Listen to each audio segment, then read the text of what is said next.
Chapter 9 is about the arguments in early Christianity, and it follows Clement and his writings about his journeys trying to find his lost relatives. And in his writings, Clement meets Peter, an apostle of Jesus, and converts to a faith in Christian. And within his writings, he portrays Paul as an enemy. And he portrays Paul as an enemy because he taught the Gentiles to not follow the law and to go against the Old Testament. And because of this, there was a disagreement between the Pseudo-Clementines and the Pauline Christians. So the Pseudo-Clements didn't follow the Pauline Christianity, and they viewed him as a liar, someone they shouldn't trust, and he was viewed as an enemy to the Gentiles for not obeying the law and for setting out his own version of Christianity. And later in the chapter, we learn about the Gnostics, who viewed themselves as superior to all the other Christian religions, or the other kinds of Christian religions, as they looked at for instance, they looked at the Proto-Orthodox and called them laughably inadequate and superficial. And the beliefs of the Gnostics were that they themselves did not cling onto this world by any other means other than their body, and they believed themselves to be immortal. And another big belief that they had is that they believed that Jesus didn't die on the cross, and only his human physical body, his human body was a shell that left him on earth, and he technically didn't die because he's immortal as well. And they also believe that Jesus, during the crucifixion, pulled a supernatural switch with Simon.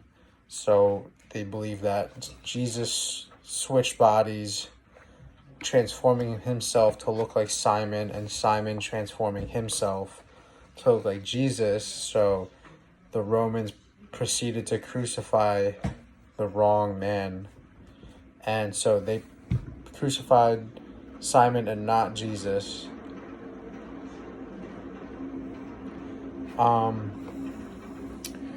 And we also learn about the Proto-Orthodox, who believed in unity. And by this I mean they believe that there was unity between God and Jesus, that Jesus is the one Son of the one God. They stress the unity of Jesus and Christ, that Jesus, he is one and the same, and they stress the unity of the church, and that the church should remain strong against all heretics, and stress the unity of truth, as truth is not contradictory or at odds with itself. So they pretty much believe that everything that God did, that Jesus said, was true, and united that as their religion.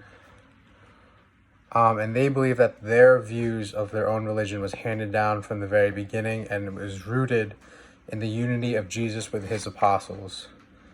And following the apostles were their successors, such as the bishops and the priests of all churches.